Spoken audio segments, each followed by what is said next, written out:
All right. So thank you for joining us today for the Girl Scout Aviation Zoom with an expert addressing all of the aviation badge series requirements offered at 5 different levels from Brownie all the way up to Ambassador. We will share the badge links after the event where you can explore the badge steps further and purchase your badges. First, we are going to start with the Girl Scout Promise and Law. And Ronnie, can you, I'm gonna unmute you. There you go. You, unmute. There you go. Let's start with the promise and law. On my honor, I will try to serve God and my country, to help people at all times, and to live by the Girl Scout law. I will do my best to be honest and fair, friendly and helpful, considerate and caring, courageous and strong, and responsible for what I say and do, and to respect myself and others, respect authority, use resources wisely, make the world a better place, and be a sister to every Girl Scout. Very nice. Thank you very much, Ronnie. Appreciate that. If you can go ahead and put yourself on mute, that'd be awesome. Thank you. All right. So it is my pleasure to introduce to you today our very special and honored guest, Captain Cheryl Clark. After high school, she attended the U.S. Air Force Academy, where she played women's rugby and volleyball. She then received her MBA in finance at Louisiana Tech University, and then became an aircraft commander in the U.S. Air Force. And I understand she might have some stories about that to share with us today. She began her career with United Airlines after she concluded her service to our country, and she has now been flying for United Airlines for 28 years. Please offer a warm welcome to Miss and Captain Clark. Thank you. Thank you, everybody. Yeah, so I'm Cheryl Clark. I live in Arizona, and I'm based in San Francisco. And so I have to commute to go to work. I have to get on an airplane and get there in plenty of time, make sure I'm not late. I have 3 grown kids, and my husband is a physical therapist. Let's see, I grew up, my father was in the military, so I grew up all over the world. We lived in Spain and Belgium, California, lived at Victorville, California, in Utah. And as Mrs. Wall mentioned, I went to the Air Force Academy, which is a 4-year university. And if any of you have an inclination to go in the military, the service academies are a fabulous way to go. They pay you, and it's a scholarship. And when you graduate, you have a job. So it's pretty neat. You can go to pilot training, you can go to med school, you can go to engineering, you can get your graduate degree. Just, it's really limitless. It's a wonderful, wonderful way to go to college. I studied electrical engineering, mostly because it was an engineering school and I thought it sounded impressive. It wasn't very smart, but I've never used it. I wanted to be a pilot when I was about 11. My father came home, he flew F4s, and he looked so handsome. And I think I said to him something like, "Did you have a good day?" And he said, "Oh, I can't believe they pay me to do this." And right then I thought, gosh, I want a job where I can't believe they pay you to do it. And I still feel that way about this job. I am always astounded when I look out my window in the cockpit and I have this incredible view and they're paying me. You know, it's just really a blessing to have a job that you love. So you girls, think about what you actually like doing and find something that makes money in that field and go with it, because it's a great, if it's a third of your life working, you want it to be something you enjoy. It took a year of military pilot training after college to train to be an Air Force pilot. And then we had a specialty on whichever airplane we got. So then I had another 3 or 4 months after that to train on the KC-135, which is a Boeing 707. It has 4 engines and it refuels other airplanes airborne. So when I flew in the military, our mission was to refuel other aircraft. Let's see. My current company, United Airlines, I'm a captain on a 757 and 767. I've been there 28 years. I left the service after 6.5, and I got hired at United right away. I was very, very lucky. I think it's a fabulous job. I think it's a great job for women. The airplanes don't care whether you're a woman or a man. They really don't care at all. So it's a great job for us. We're pretty good at spatial skills and multitasking. And so it's a good job for us. The 757 has just been parked at United Airlines, so I'm waiting to go back to the 737 captain seat. So I'm kind of in hold right now, waiting to go back to training, which is in Denver. And that should probably happen in September. Not a member of the 99s. The 99s is an organization that promotes advancement in aviation through scholarships and moral support. And what it really is a group of women who love to fly for fun. I love to fly for work, but on my time off, I don't fly. So that's why I'm not a member of the 99s, because a lot of those women, that's their hobby, is they fly for fun.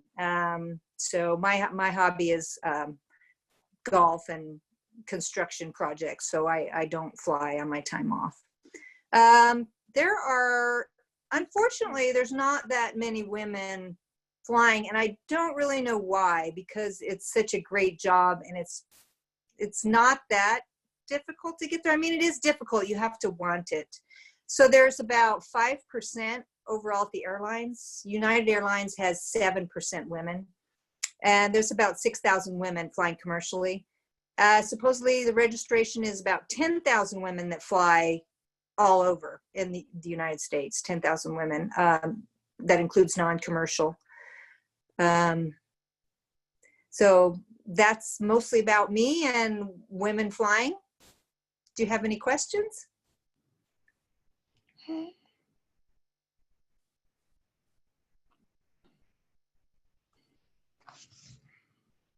Jen, you're on mute. Sorry. All right. So somebody wants to know, how does it feel when you're in the cockpit and you're flying? Oh. How you feel? Yeah. Are you excited? Are you proud?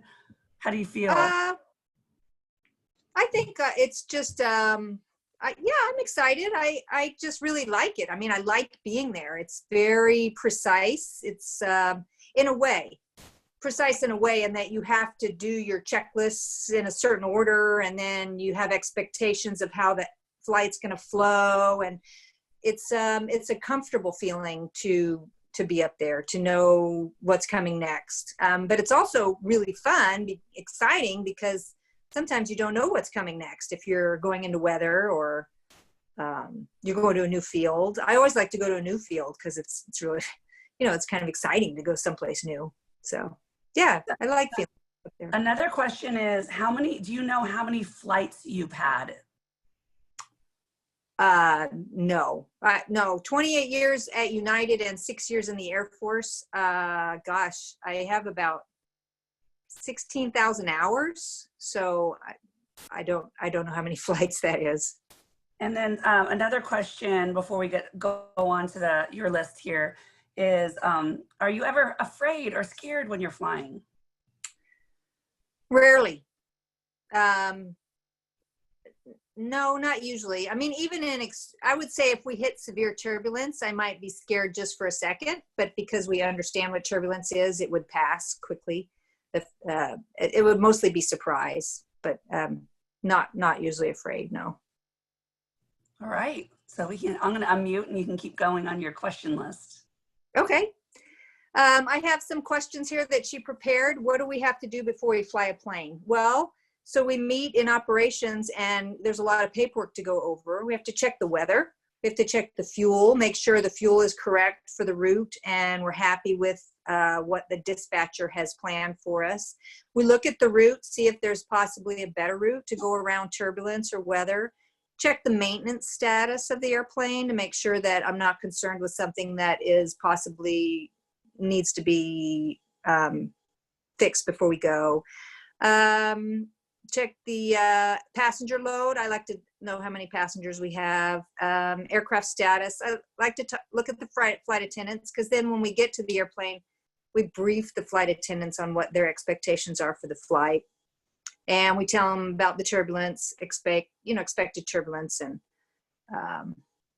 that sort of thing. Then we have to run a pre-flight check in the cockpit and an exterior walk around. And those checks are just to make sure that all the switches in the right place, that the systems work properly. And on the exterior, we check and make sure there's no leaking fluids, the tires are good, nothing coming out of the wrong hole. Yeah, the engines are there, tires are full. So that's what we do. There's a question here, what part of the plane am I responsible for? As a captain, you are really responsible for everything. So if there is an ill passenger, the flight attendants will be taking care of them, ask for a doctor, but we contact the physician and decide if we're going to stop short, take them to a hospital. And but you know, day-to-day operations, we're up in front of the door in the cockpit. That's pretty much our little part. But yeah, but we are I am responsible for everything technically. There are some terms. Pre-flight is what we do when we get to the airplane before we leave the gate. And like I said, we do some checklists and then we brief what's going to happen during the flight. Taxiing is when we're driving on the concrete before we take off.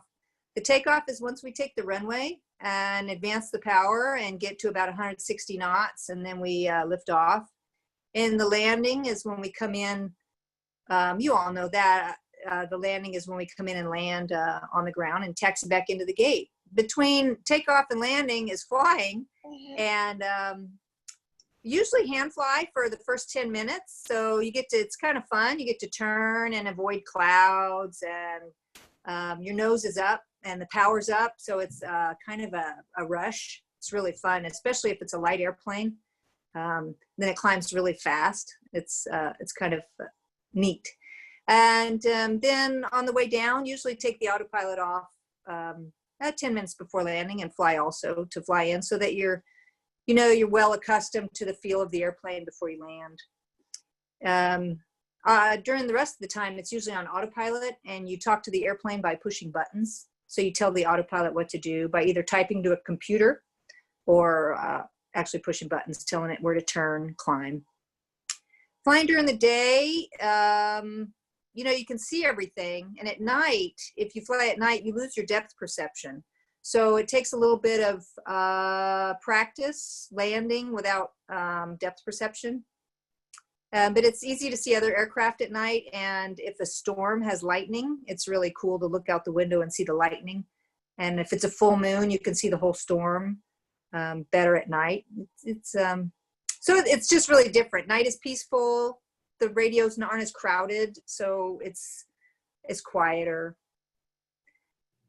Let's see. A couple questions for you. The girls are very active in the chat box today. One question that came up several times was, how is the Air Force Academy different or the same as West Point? Well, the Air Force Academy, when you're done, well, it's much better, obviously, than West Point. No, I'm just kidding. When you graduate, you're in the Air Force, and at West Point, when you graduate, you're in the Army. And the Army does have some fixed wing flying, but they also have helicopter flying.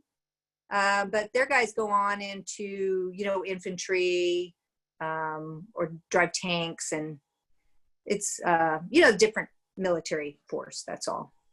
Okay.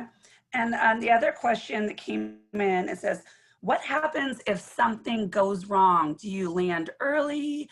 Do you wait it out and go to your destination that you originally intended? What happens? Have you ever had to stop the plane early and land somewhere different? Yes. That's a great question. So what you do when you have something go wrong is we have 3 crucial rules. We never stop flying the airplane. So the very first thing we do is make sure we're flying the airplane while we try and solve the problem. So it's called aviate, navigate, communicate.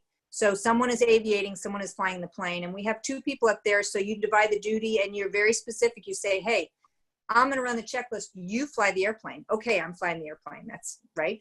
Then we navigate. We figure out, make sure we're still following the rules of where we were going. And then we look at the problem. How bad is the problem? Do we need to run a checklist? Do we need to shut an engine down? Do we need to talk to somebody and declare an emergency? Do we need to turn right back around, or can we go on to destination? So it just depends. If we lose a hydraulic system, we'll probably stop short. So say we were going from San Francisco to New York and we were close to Denver. If we lost an engine, we would run all the appropriate checklist and land in Denver, declare an emergency. If we had something minor, like we lost one of our generators, which runs electricity, we have backups. If you have lots of backups, you can just keep going. So run the checklist and then keep going. Great question. Yeah, thank you. Thank you very much. And then somebody, I know we're going to get to this, but they're interested in what you do when you want to sleep or eat. Very interested in that. So I know it's on the list.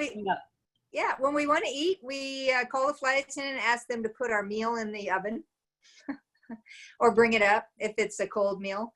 And if you're on a flight that's over 8 hours, you have 3 pilots.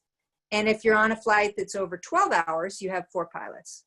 And so over 8 hours, you get to take a break. So there's always 2 pilots in the cockpit, and the third guy will go back for a break for a third of the flight, and then you swap out. So you will get a nap. If you have 4 pilots, if it's over 12-hour flight, like say you're going San Francisco to Hong Kong, that's about 14-hour flight, you would get about a 6-hour, 7-hour nap. So, because the other 2 guys would be up there and 2 guys would go back and take a long nap. And you can really eat whenever you want. The problem is going to the bathroom. We try and wait every hour and a half, just so you're not opening the cockpit door all that often. But yeah, so we get to eat. Okay, are you ready for more? Okay. Let's see. What are some different types of airplanes? Gosh, there's the fighter aircraft in the military, which women can fly now. They couldn't when I was in there. Cargo, where you haul boxes and tanks and the president's limousine. Firefighting airplanes that drop retardant on fires. There are helicopters that do all sorts of stuff. You've seen them doing the traffic, and they are in the Army, military. Let's see, crop dusting, passenger flying, just for fun, aerobatics, racing, lots of different airplanes. You don't have to just do commercial. Besides being a pilot, other aviation-related jobs, women can do any of the jobs. You can be a mechanic, you could be air traffic control, you could be a parachute rigger, a dispatcher, who is the person at the airline who plans the flight and follows along with you. You could do a drone pilot. I think that's an up and coming field, drones. My girlfriend did that in the military. She says she can't tell me who she shot. Let's see. You can be an instructor. You can be a ground school instructor. It's unlimited. Air traffic controllers, that's a great job. So they run the tower and they tell you you're clear to land, and they keep all the airplanes spaced apart so that they don't hit each other or taxi onto a runway when another airplane is getting ready to land or take off. And they also control you out of the terminal area. So when you're flying across the country, you get to talk to them, and they just follow along with you and make sure you don't hit another airplane. So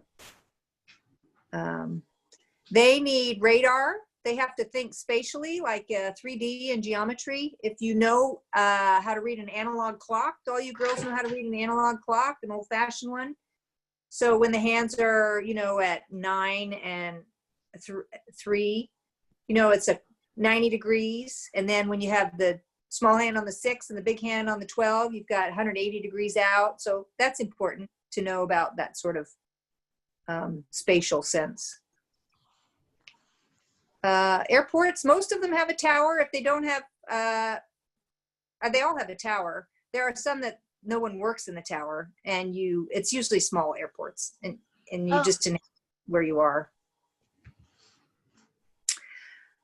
when you come in to land at that field. Let's see, runways are numbered by mag compass direction. So if the runway faces north, it's 01 or 36. If it faces east, it's 09, runway 9, that sort of thing. So you always know which way the runway is facing by the number of the runway. So if it's runway 27, it's facing west, or 270 degrees. Let's see. Airport terminology you must know. You must know words like runway, taxiway, terminal, gate, ATIS, which is the weather that they broadcast. It's the Auto Terminal Information System. You need words like hold short, don't go on the runway, or taxi onto the runway, clear for takeoff, that sort of thing. Military pilots and all pilots use the an alphabet where you say a word for the letter of the alphabet. So A is Alpha, B is Bravo, C is Charlie, D is Delta. And you need to know all those so that when you're talking over the radio, somebody doesn't get confused with letters that sound alike. B, D, C, E. They all kind of have E sound. But if you say Bravo, Delta, Charlie, Echo, you're not going to confuse them. So weather. I saw some questions about weather up there. Weather does affect our flight. Sometimes we have to land somewhere else or change our route. If there's a big thunderstorm, we don't want to fly through it, so we fly around it. And so one time I went into Orlando, huge thunderstorms. And so they started to hold all the airplanes before they got there. And we saw we weren't going to have enough gas. So we stopped short. We went into Tampa, got some fuel. And a couple hours later, when the storm wasn't so bad, we took off again and went into our original destination. But yeah, so weather's a huge factor. You have to kind of be careful about weather. Let's see. Weather does cause turbulence. So if any of you are afraid of turbulence, just think of it kind of as like a bumpy road. As long as you're moving forward in the air with the airplane, you're going to continue to fly. So turbulence is just kind of annoying. It's not harmful. It shouldn't be too scary. It's never bad enough to hurt the airplane. It's just, we're not used to it. So that's why people don't like it. We have a couple more questions here. One was, how long does it take to get from, let's just say San Francisco to Russia? And what's the longest commercial flight in the world? Oh gosh, I would think the longest is about 17 hours. It's maybe to Singapore, somewhere around there. It could be someone going to India or to Singapore, about the same distance. They go on the other way. And to Russia, because we fly over the North Pole to Russia, it only takes about 12 hours to Russia. Okay. And then another question is, they're very curious about when you fly someplace, when you get there, where do you stay? We stay at usually a decent hotel. It's not a Motel 6, but it's not the JW. Well, sometimes the JW Marriott. we stay at nice hotels. Usually it's downtown. If we're there longer than 12 hours, 14 hours, we get to go downtown. So London, when I used to fly to London, we would stay at a hotel downtown. It was okay. But it was fun being downtown London. Hong Kong, oh, lovely hotel right over. You could see the bay right there. Nice. That's fun. And then several questions on why would you choose to live in Arizona but commute into San Francisco? Why not just move? My family's in Arizona, my sisters love Arizona. San Francisco is lovely, but it's very expensive. So, we just have a good life here. And it's a little bit of hindrance, getting on an airplane and going to work. I have to think ahead and sometimes leave a day early and sometimes get home a day later, but it's worth it. We love it here. Okay. Thank you. You ready to go on? All right. The distance between a piston, a turboprop, and a jet engine. Goodness. A piston is like your car. let's see, I wrote it down because I had to kind of look it up. It converts pressure into rotation. So it rotates the propeller by using pressure. Then the turbine is a gearbox that runs the propeller.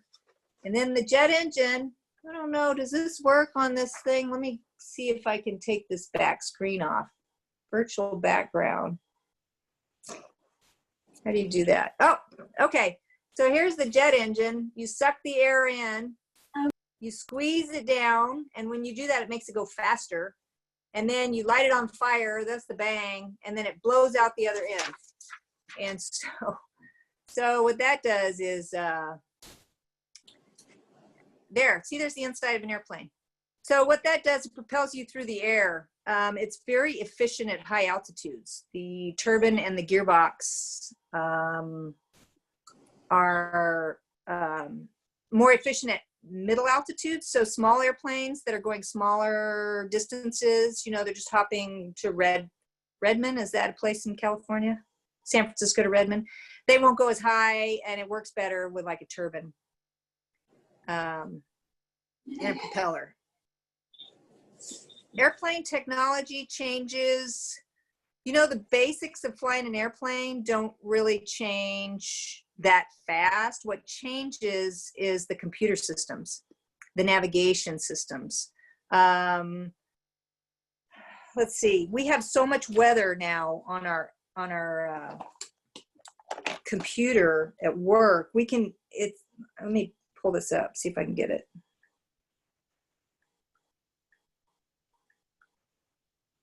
Okay, let me take this off again. So we have, oh, I was trying to do away with that. Virtual background, none. Okay, so we have this iPad, and it has the weather on it, and we can get up-to-date weather. It's insane what's available at our fingertips now. And that has just all happened over, you know, the past 20 years. Let's see, what else? Airplanes that keeps popping up, sorry, is have you ever pressed a wrong button? Yes, I have. Let's see, what did I do? I went to turn off the anti-ice one time, and it was right next to the hydraulic switches.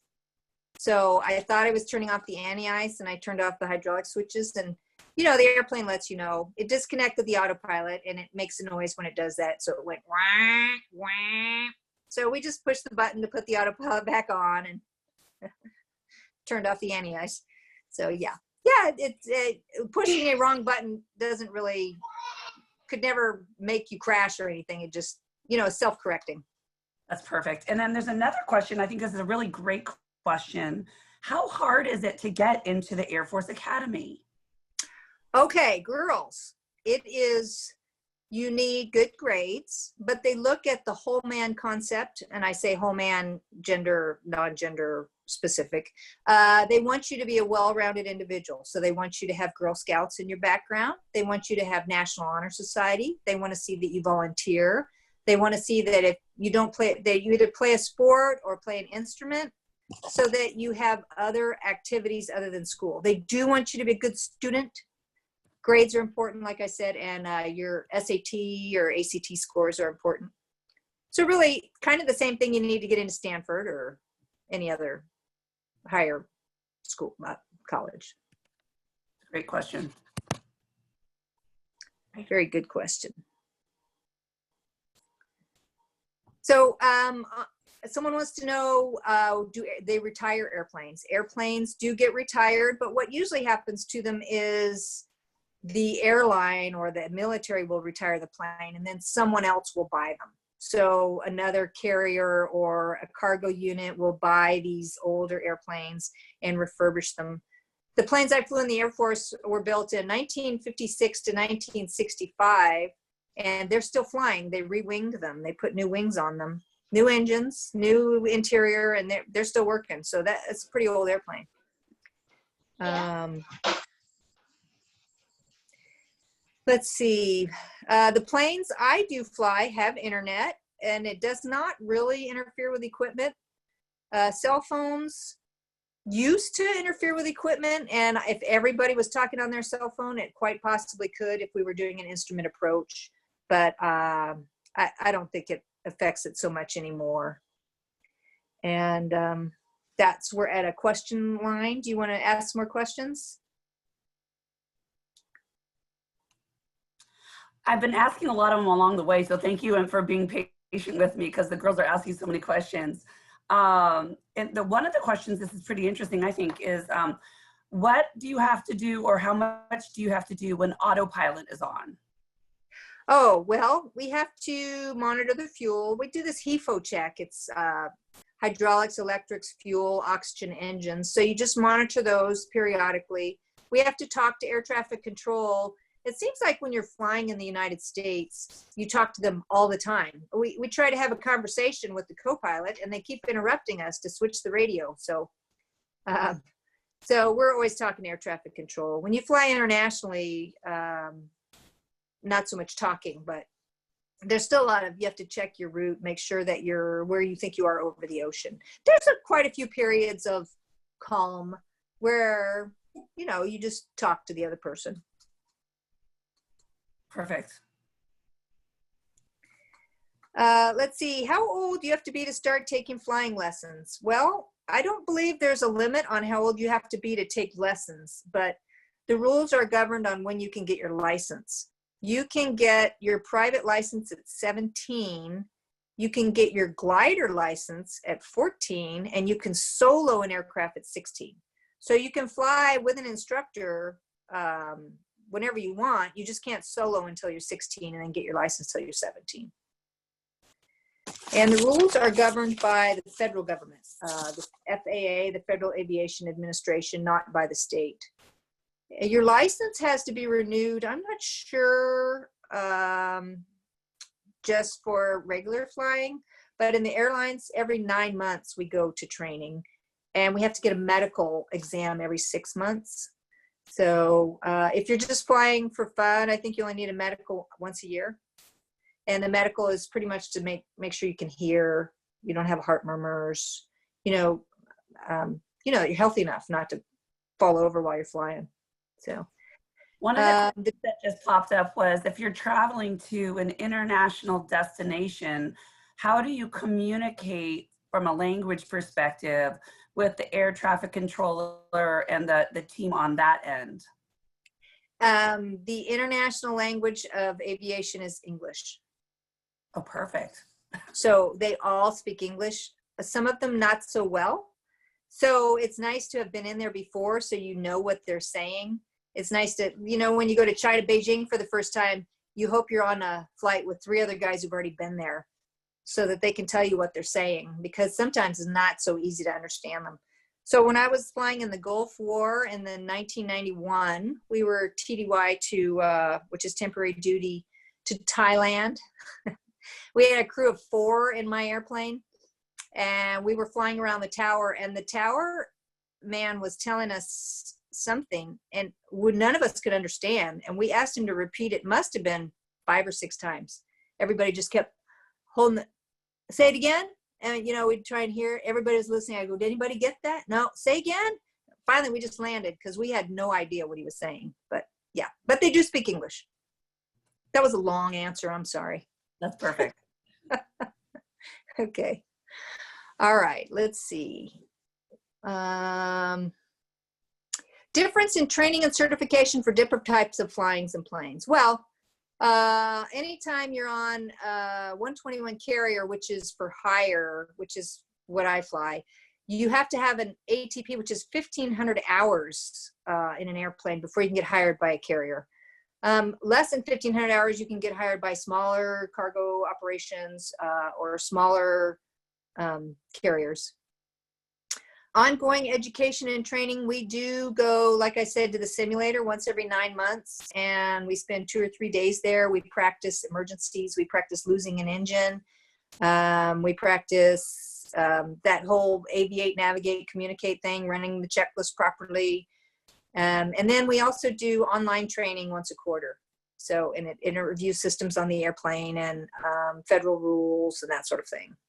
So the simulators, our simulator sessions are anywhere between 2 and 4 hours a day when we go. Like I said, it's 3 days of training. And the great thing about it is, like, when I go back to training for the 737, it'll all be in the simulator, and then they'll send me out to the for my flight with a line check airman with passengers on it. And the simulators are so realistic that you can do that. So, and an aeronautical chart is kind of like a road map, but it's with all the airways that airplanes fly. With the advent of GPS, not many people use these anymore. Let me see if I can get this up again. Virtual background, none. So here is the chart, and as you can see, there's all these routes on it.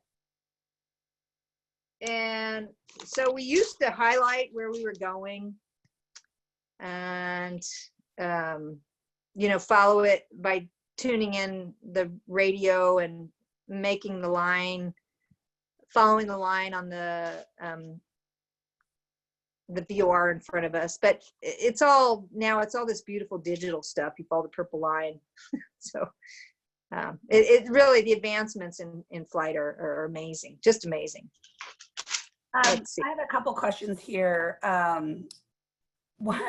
So there's a ton of, this must have been asked at least 15 times.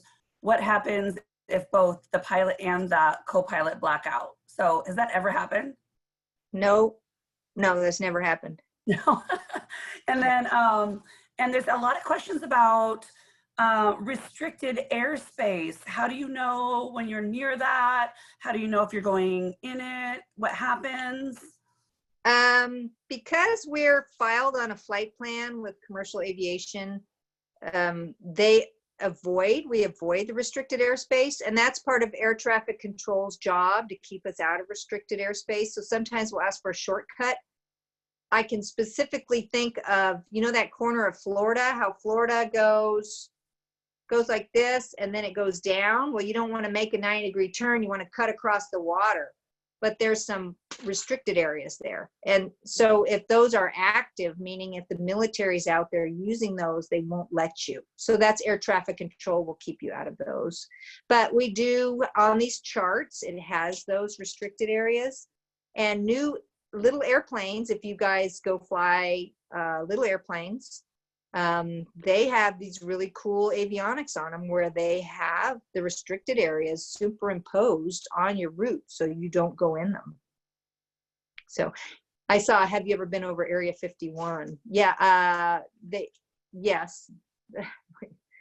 Yeah, we've been over it when it's not active. Same thing, that's a restricted area. So perfect. And any more? Let's keep going. Okay. Great.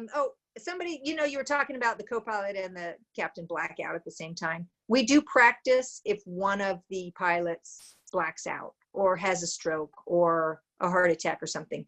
And we practice for that. And usually, like, there's always a doctor or a nurse on the airplane. There's usually another pilot on the airplane too. I mean, we don't have to have them, but we would call them up if that happened. So, let's see. What makes an aircraft fly? I love this. The physics and the science about an airplane flying. I have 2 charts. 3. I drew some pictures. So let me get this virtual background off again. Okay, so this are the 4 forces acting on an airplane. Thrust is moving it forward.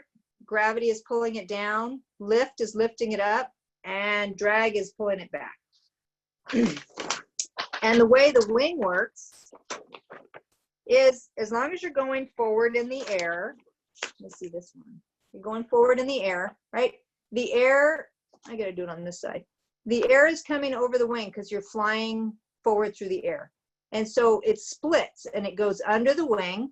And then the stuff that goes over the top of the wing is rounded. It has to go faster. It has to go faster to meet back with the air that it split from. And so since it's faster on the top, it causes low pressure. Low pressure on the top of the wing causes it to rise. So you can create camber, which means where this wind has to travel even further, has to go even further over it when you raise your nose or you lower flaps. It's causing even more low pressure on the top, causing it to go up instead of just staying aloft. So pretty cool. That is how it flies, but you have to go forward. So that's why you need thrust. That's why you need good engines. Let's see. Airplanes are used in freight, passenger, refueling, fighting, pesticides, aerial photography, demo teams, aircraft used in the military, a lot of cargo in the military. You know, they transport a lot of stuff around the world. When they have troops that go over to Saudi Arabia or Iraq or something, along with the troops has to go lots of stuff. So a lot of transport planes. Then they have fighters and they have surveillance planes. They use a lot of drones now for surveillance, but they used to have the SR-71 and some really cool planes. Women used in the military, they can do anything the men can do now. That is wonderful to see. Let's see. Like I said, the equipment. I have a couple questions for you. Yeah. One is, are all pilots CPR certified? No, I don't think so. Okay.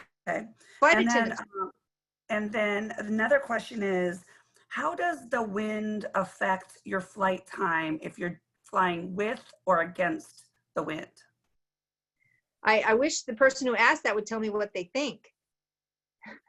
But it would make sense, right? If you have a tailwind, you're going over the ground faster, so your ground speed increases. If you have a headwind, your ground speed decreases. So your movement through the air is the same, but because it's pushing you or against you or with you, your movement over the ground is either faster or slower. And does that affect how much fuel you use? Yes, we love tailwinds because A, we get there faster, and B, it takes less gas. So yeah. Yes, and fuel is so important. So weight and balance, that's a great segue into the weight and balance question. To know the weight and balance about an airplane and to balance it and measure the weight, the airplanes are weighed periodically when they go in for these big checks. So they have C checks or something, and it's based on both time of the calendar and time on the airplane that it was used. So say you have an airplane that flies 12 hours a day every day, that plane's going to come up for its C check more quickly than the one that only flies 2 hours a day. So so they weigh the airplane, and you know how much it is empty, and then all you passengers are assigned a weight. So they say a passenger and the bags for passengers 250 pounds, and we have 100 passengers. So you know how much weight to add right there, 100 times 250. I would do that math, but I'd probably drop a zero. So let's see. And then the cargo that they put on, they weigh the cargo too. So planes are maintained, like I mentioned before, yearly, quarterly, and daily. So they have a walk around, a mechanic walks around daily, in addition to those checks that they do for the airplanes. Energy and fuel, it needs gas. And a tank of gas depends on how much you weigh, how high you fly, the winds, what type of airplane. And like I said, jet engines are more efficient at high altitudes. So you want to get high as fast as, as soon as you can in a jet airplane, because it saves gas. So the problem is if you're flying from the East Coast to the West Coast, you're always flying into a headwind too. So if there's a big compromise, right? If the wind is terrible at a high altitude, it might actually save you gas to go at a lower altitude, but all that goes into your planning, right? You asked what we do when we get to the airport. That's part of our planning. All right. So I have a couple more questions for you. Okay. What's your favorite destination, and do you ever take your family with you? My favorite destination, there's two of them, Hong Kong and London. Love them. And I have taken my kids to Hawaii once, but that was nerve-wracking because they were younger, and if they didn't get on to go with me home, I didn't know what I was going to do. So I had somebody's friend who said he'd come get him and take him to his house. And so, yeah. And my husband, every time I say, honey, do you want to go to London? And he says, for how long? I said, 24 hours. He says, no. So no, I don't take my husband with me. But yeah. Oh, I took my daughter to, what's that beautiful lake in South Oregon? It's high up in the mountains. Sun River? Is it Crater Lake? Crater Lake. Oh. Yes. Yeah, we went to Crater Lake, so she really enjoyed that. Yeah. The electricity in the airplane comes from our own generators. Because the wind and the fuel are turning the engines have this great source of power. It also turns a generator. So we have all the electricity we could possibly want. We could probably power a whole city. But it only works when the engines are running. So yes, when you get to the gate, you have to plug in and use their electricity. So we do have a command center, and we can communicate with them by radio sometimes, but mostly it's a data link. So it's like typing on the internet, only it goes through the radio, if that makes any sense.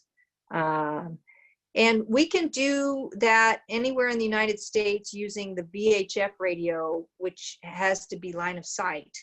When you go over the ocean or the North Pole or some other place where there's, northern Canada, there's not lots of stations up there. You have to use high frequency radio. And you can use the data link using the high frequency radio. So we're almost always in contact with the company and with air traffic control. Sometimes when we go over the poles, if there's solar flares or, solar activity causes the HF not to work. It's kind of spotty, but eventually you get back in contact with someone. We have another question here. What's the coolest, they want to know what the coolest thing you have ever seen while in a cockpit, and I kind of am jumping to maybe like something like the Northern Lights. Have you ever seen anything like that? Yes, I have seen the Northern Lights. Northern Lights are really, really cool. If you get, and that's one of those times when I'm sitting up there and I just pinch myself. The sunsets, the sunrises, the moons, the full moons. We see falling stars all the time when we fly at night. Every time we fly at night, usually there's a falling star. It's fun to watch, try and track the satellites. But really, I would say the Northern Light is the crown jewel. And then another question, which I think is a great question, is who arranges the flight times for all the flights? Like, for example, for United, obviously there's not one master for all the airlines, but like, how does that work? Who does that? What's the role? What is it called? Gosh, well, there's just so many people involved in that. There's the schedulers who create the schedule for all the pilots and flight attendants once they know the flight schedule. And I call them the bean counters, the people who look at where you're asking to fly on the internet. And so they say, well, do we fly there? Should we fly there? How many people on the internet are asking to go to those places? And so then they put a flight on it. If 1,000 people in one day want to go to, a Bozeman or something, and we only have enough to carry 100 people, then they would add a flight to Bozeman. Is that kind of where you're going with that question? I don't know who they is, but there's a whole group that does that. Yeah, I'm sure there's a team of people.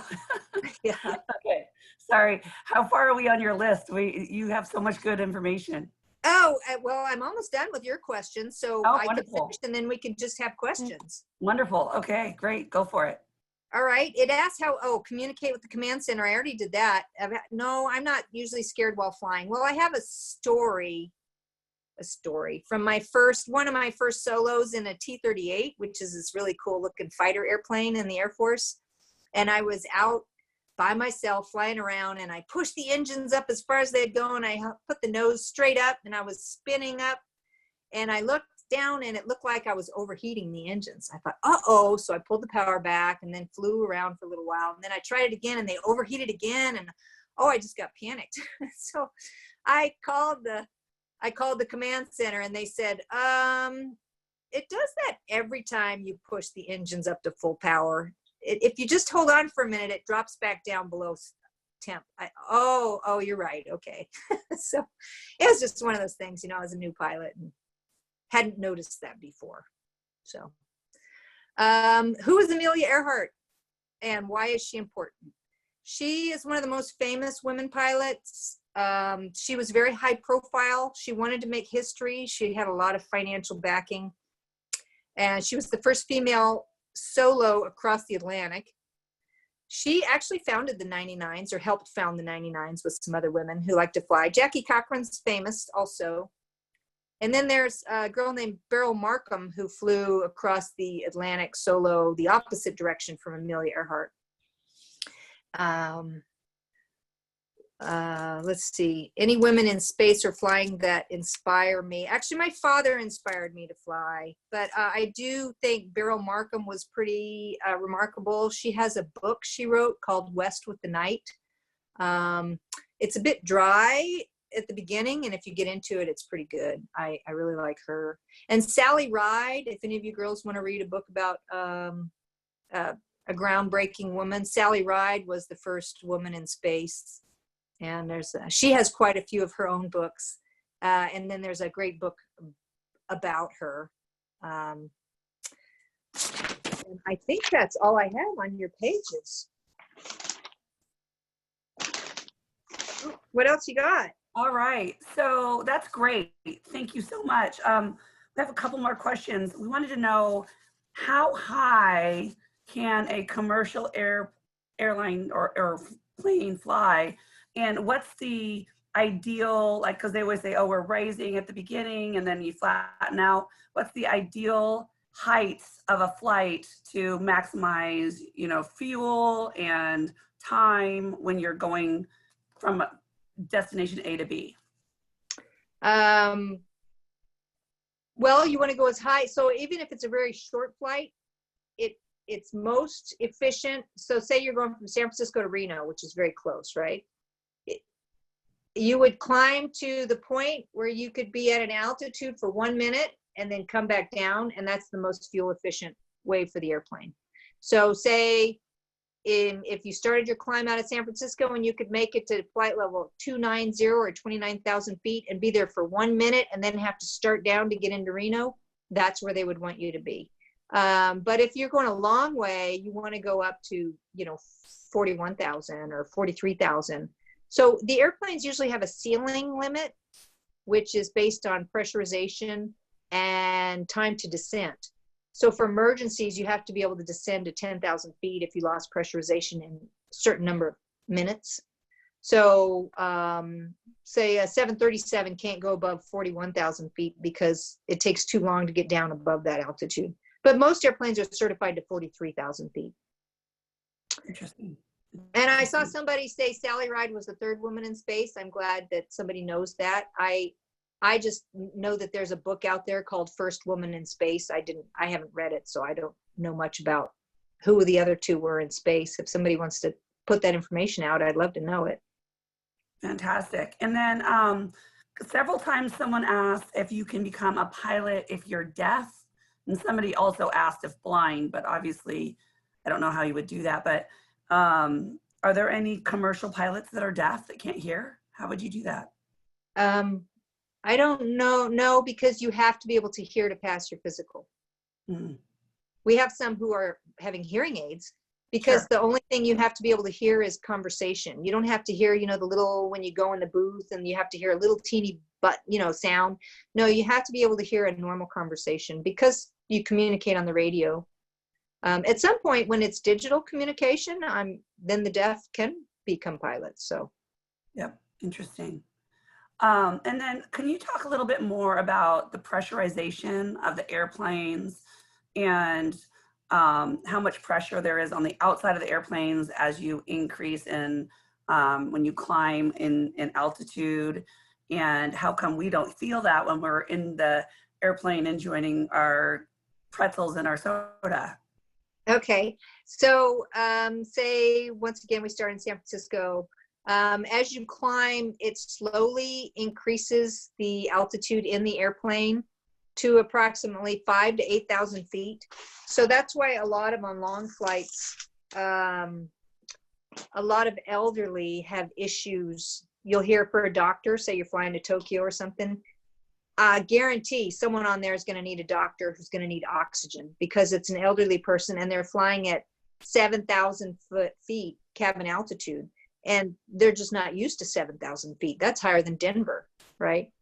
So, but the reason you don't really feel it, and sometimes you need to clear your ears on the way down, is because the airplane modulates and it pressurizes over time as it climbs. The most pressure differential we get is 9.1 psi. So you wouldn't climb any higher. It has to be able to pressurize to that anyway. And don't fly with a cold because unless you're going to Denver, because it's 5,000 feet there. So yeah, because you can't clear your ears. Another question was about vision. Do you have to have perfect vision to be a pilot? You have to have correctable to 20/20. So you don't have to have perfect, but you have to be able to correct it. Perfect. All right. And they want to know, why do your ears pop? That's because you're going from 8,000 foot pressure altitude when you're up there, and then you're descending to sea level. And so the pressure, as you go to sea level, is more pressure, right? Up there, there's no pressure. And then you get pressure on your head. You have to be able to clear your ears. Yeah. Perfect. Perfect. Well, is this a good question, actually? They're all good questions, but this is a great question. How hard is it for you to acclimate to various time zones when you're working? It is difficult. It's not that hard. If just doing 3 hours, 4 hours. Say we're going to Hawaii, it's 3 hours different, or you're going to the East Coast, it's 3 hours different. Not that difficult. But when you're going to, Europe or Asia, it's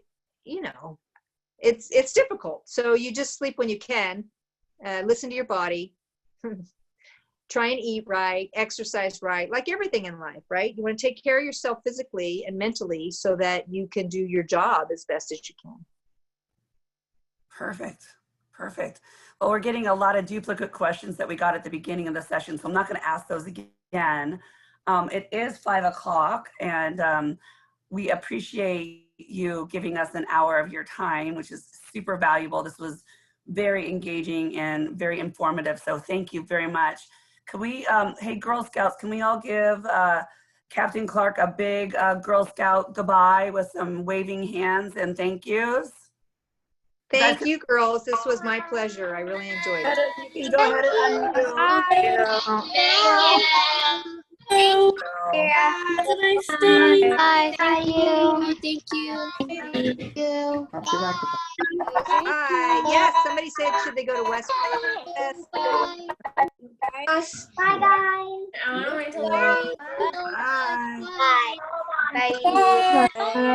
Bye. Bye, ladies. I'll miss you. Bye. Next one, too. Bye. Bye. Bye. For your time. Bye. Bye. Thank you for your time. Bye. You're welcome. Bye, everybody. Thank you. Thank you. Bye. Bye. Bye. Bye.